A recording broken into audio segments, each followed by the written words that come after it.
What do? We turn away. We distract ourselves with work. We drown in our phones. We numb with alcohol, with noise, with anything that keeps us from sitting with what hurts. But here's the thing. Pain doesn't vanish because you ignore it. It lingers, quietly, behind your eyes, beneath your words. It shapes your behavior, even when you swear you're over it. It hijacks your reactions, your relationships, your silence. You don't need to remember everything that hurt you. But the hurt remembers. It shows up in the fear of being left, in the need to please, in the way your body tenses when someone gets too close. This isn't weakness. This is what it means to be human. And if pain fragments the soul, there's also a way back. Not through pretending, not through avoiding, but through facing, through listening. This video is not just about what trauma is. It's about how you begin to live again. We build entire lives around what we don't want to feel. We overachieve to forget how inadequate we feel. We say yes to avoid the guilt of saying no. We overanalyze, replay conversations, seek perfection, all to escape the silence inside. But the truth is this: your discomfort is not the enemy. It's the signal. What you avoid owns you. And we avoid not just memories, we avoid parts of ourselves. The ones that were shamed, the ones that were told they were too much, too sensitive, too different, too needy. So what happens? We split, we fragment. The adult continues forward, but part of us, the part that felt unworthy, rejected, or afraid, stays stuck. It reacts, it lashes out, it sabotages love. It procrastinates dreams, and most importantly, it keeps us from becoming whole. Avoidance is not healing, it's anesthesia, but what's anesthetized always returns, more distorted, more confusing, more painful. You're not crazy, you're responding to something your mind buried but your body never forgot. Maybe you've noticed it, the repetition, different faces, same argument, different job, same dread, different relationship, same abandonment. These aren't coincidences. They're blueprints. Pain, left unprocessed, becomes a script. And unless you rewrite it, you will live it again and again.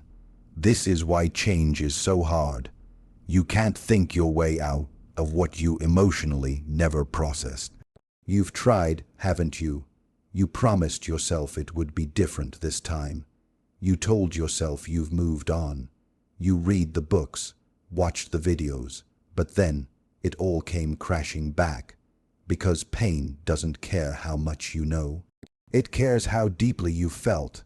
Until the wound is seen, heard, and honored, it keeps speaking, through anxiety, through exhaustion, through patterns you can't explain. It's not weakness. It's the psyche's last attempt to be whole again. But here's the truth that changes everything. What you face transforms. What you deny controls. Healing begins when you stop blaming the world and start getting curious about your reactions. Why did that moment make you so angry? Why did their silence feel like rejection? Why did success suddenly terrify you? These aren't random emotions. They're messengers, clues. Each one points to a part of you that's still waiting to be heard. And when you stop running, when you sit with them, gently something begins to shift. Not instantly, not neatly, but undeniably. You begin to reclaim what was abandoned. You begin to see that the pain didn't make you broken. It made you buried. And now it's time to uncover.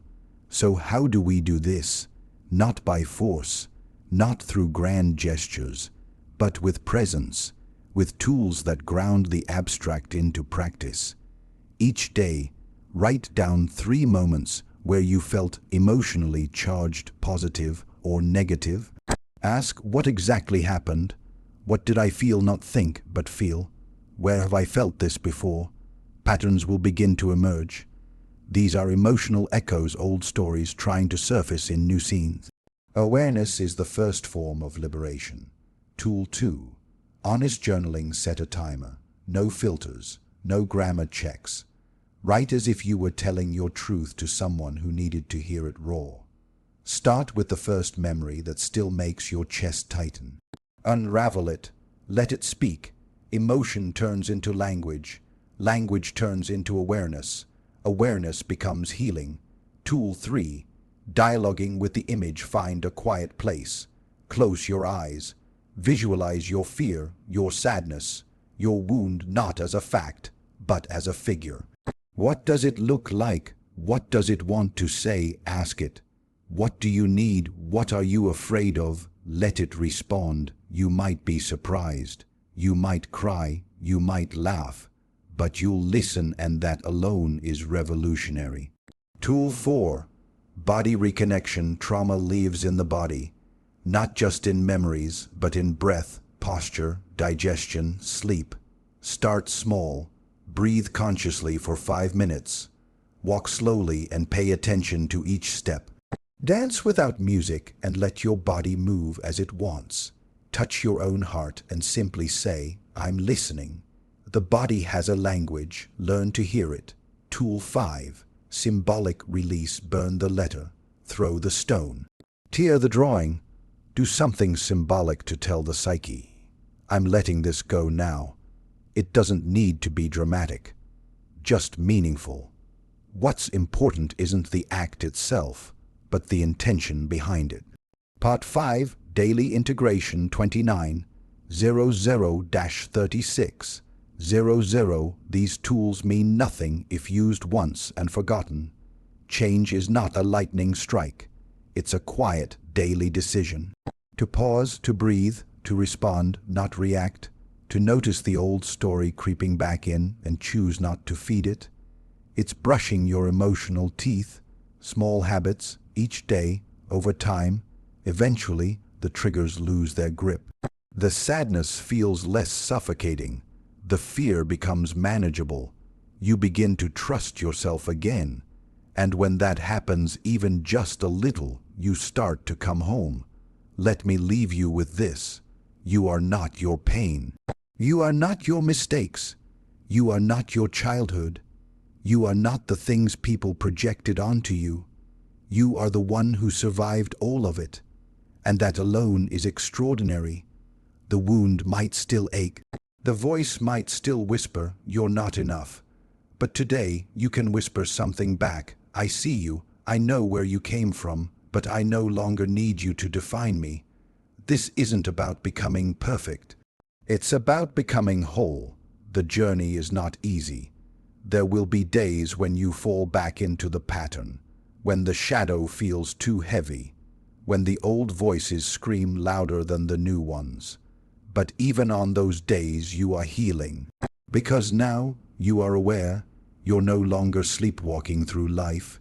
You are here, awake, choosing, and that choice, that tiny flame of presence, is how healing begins. If this spoke to you, write the words in the comments. I choose to come home to myself, not for me, but for you, for the part of you still waiting, still hoping, still believing, because you deserve to be whole, and it starts now.